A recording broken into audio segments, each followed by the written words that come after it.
Ndugu zangu katika Kristo, tumsifu Yesu Kristo. Naamini mnaendelea vema na tafakari yetu hii ya Kwaresma. Naamini Mwenyezi Mungu anazidi kuwabariki na kuwajalia kila neema na baraka katika safari hii nzima, hasa tukiendelea kutafakari dhana nzima hii ya msamaha. Nimekutana na maswali mengi sana na watu wengi wametaka kujua juu ya msamaha. Basi tutaendelea kutafakari huu msamaha, na nikuombe basi uendelee kushare, kulike, kucomment, subscribe na kualika wengine kama nilivyosema, ili waweze kujiunga katika safari yetu hii ya jangwani, ili mwisho wa siku wote waweze kupata baraka katika safari hii, hasa kipindi hiki cha Kwaresma katika siku hizi 40.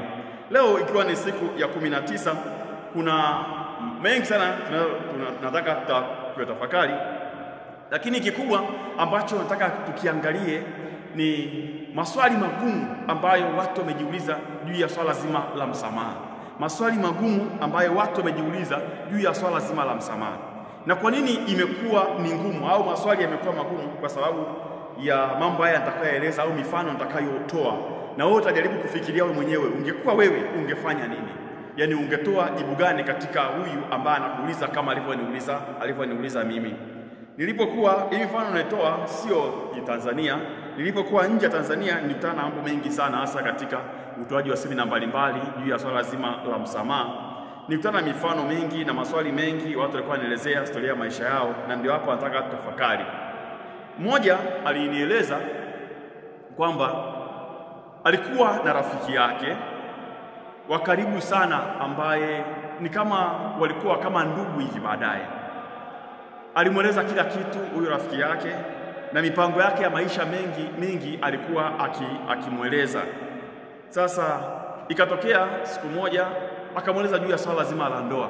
Rafiki yake alifurahia sana, akamuunga mkono na walishiriki vizuri sana katika masuala mazima ya ndoa yake. Ndoa ikafungwa vizuri, alikuwa akifahari sana kiukweli. Sasa baada ya miaka kadhaa ya ndoa, miaka ilikuwa ni miwili tu, akaja kugundua kwamba mume wake anatembea au anatoka na yule rafiki yake wa karibu.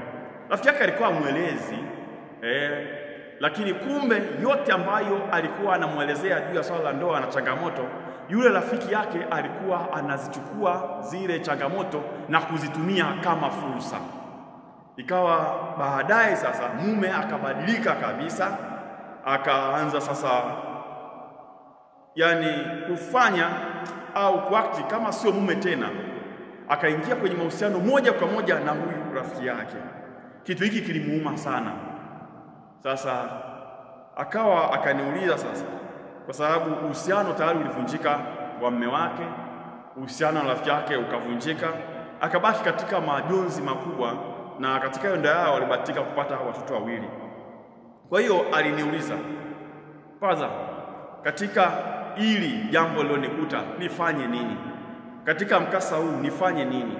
Kwa sababu kila nikikumbuka historia yangu na rafiki yangu, kila nikikumbuka historia yangu na mume wangu, nikiangalia watoto, maumivu yanabaki pale pale. Rafiki yangu na yule mume wangu wanaendelea na maisha huko, lakini mimi nibakia na kidonda ambacho kinaniumiza sana. Sasa Father, unanishauri nifanye nini? Kusamehe kwangu mimi imekuwa ngumu sana, kwa sababu nakumbuka mengi sana. Anasema nimesali, nimehudhuria semina, lakini bado imekuwa ni ngumu. Nikasema ni kweli, msamaha wakati mwingine ni mtihani, kwa sababu ya matukio haya ambayo yanatokea katika safari yetu ya maisha, na yanaacha majeraha ambayo wakati mwingine kiukweli ni ngumu sana kufutika. Sasa mwingine alinieleza story, naeleza ili muweze kuelewa na kutambua hiki ninachotaka kuambia. Alisema yeye huko nilipokuwa anakaa na kuishi, alikuwa na mfanyakazi wake wa ndani. Sasa alimchukua akiwa binti mdogo kwa sababu ya kumlelea watoto wake. Akakaa naye mwaka wa kwanza, mwaka wa pili, mwaka wa tatu.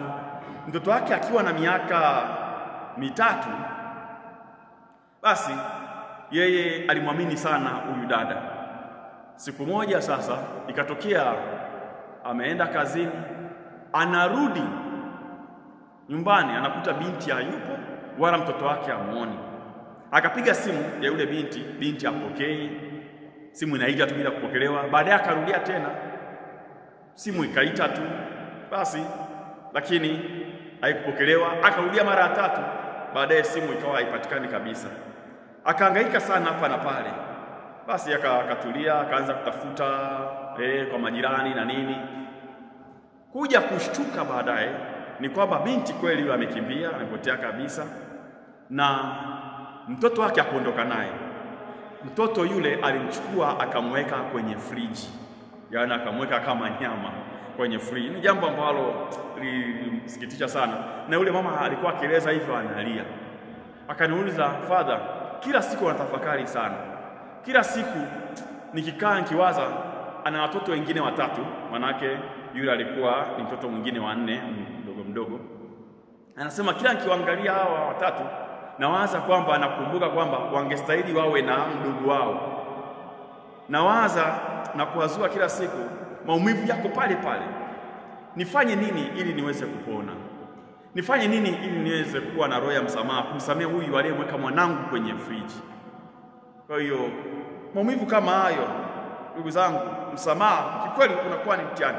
Nasema hii natoa mifano kwa sababu ili uweze kujua au uweze kutambua wakati mwingine msamaha unakuwa ngumu kwa sababu ya majeraha yanayoachwa au makovu yanayoachwa kwa tendo zima linalotokea katika safari yako au ya mtu fulani ya maisha. Inakuwa ni ngumu sana.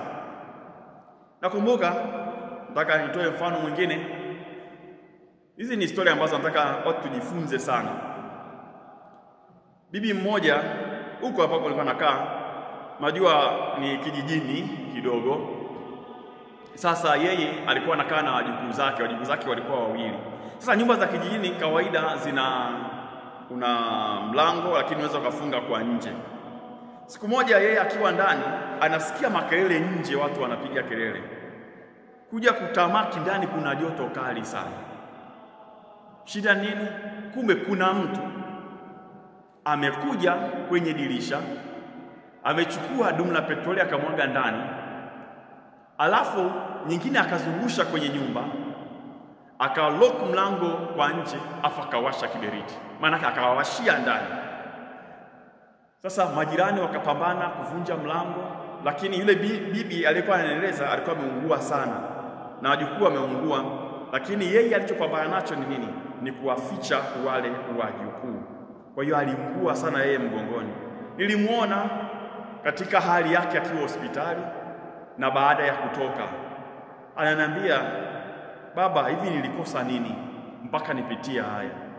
Aliyenifanyia hivi anahisi," na anawataja, sijui kama ni kweli, lakini anasema tu ni kwa sababu ya imani za kishirikina wamemfanyia hivi kwa sababu ya umri wake. Anasema, "Sasa hebu niambie, katika hali hii ameungua mwili mzima, anaona wajukuu zake wameungua hawa 2. Anasema, vipi naweza nikasamehe? Vipi naweza kuwa na roho ya msamaha?" Ni kitu ambacho kiwa kinamuumiza sana sana sana sana. Kwa hiyo ndugu zangu, mara zote tunaweza kuzungumzia masuala ya msamaha, tukasema samehe sama mara 70, fanya hiki, sali, lakini wakati mwingine matukio mengine yanabaki katika vichwa vyetu, yanabaki katika akili zetu, na ni ngumu sana kutoka. Sasa naomba nimalize na kwa leo tena story nyingine ya mwisho. Ilitokea mama mmoja alikuwa ananielezea habari fulani kwamba mume wake alikuwa anampenda sana na alikuwa anamthamini sana, alikuwa anamheshimu sana. Imetokea amefanya mfanyakazi wake wa ndani kuwa mke wake. Sasa mama yule aliongea kwa uchungu sana, kwa sababu binti aliyemleta katika familia ndio yule ameharibu ndoa yake. Anasema, sasa namwangalia mume wangu ambaye sasa hivi basi wametengana, namwangalia yule binti, namfikiria, naangalia na wanangu. Watoto hawajui mengi sana kwa sababu hajawaeleza, lakini anajaribu kuangalia ni kitu fulani amekileta mwenyewe katika ndoa, kumbe alimeleta kama bomu, anasema, ambalo limeharibu ndoa yake. Sasa anafikiria ni namna gani anaweza kumsamehe mume wake, namna gani anaweza kumsamehe binti, kwa sababu majeraha yako pale pale. Na mbaya zaidi ni kwamba yule baba amezaa na yule binti. Kwa hiyo ni kitu ambacho kinamuumiza sana. Anasema analia usiku na mchana, msamaha unakuwa mgumu sana. Kwa hiyo nataka kueleza nini? Tawalisa story hizi ili muweze kuelewa kwamba wakati mwingine tunaweza tukasema nimesamehe kwa nje, ila kwa ndani bado niko vile vile. Naweza nikasema nimesamehe, lakini kiukweli ndani bado kidonda ni kibichi vile vile, ni kama na kikava tu kwa juu, lakini kwa ndani hali bado ni tete, kwa sababu kiukweli msamaha ni mtihani.